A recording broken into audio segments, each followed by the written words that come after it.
So what's up mga ka-DJ? Bagong linis na yung ating Krill 20. Yan. So binaklas natin yung kanyang front panel. So lahat baklas kasi dugyot na. So ngayon medyo gwapo na ulit.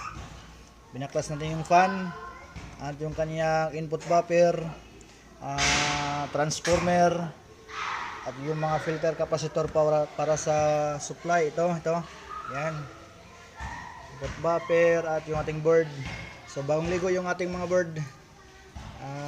Napatayo natin kasi binilad natin sa araw at isinulod natin sa ubin.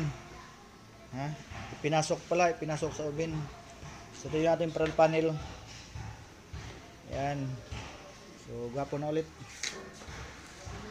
So update ko lang kayo kapag na-remedyo na natin to.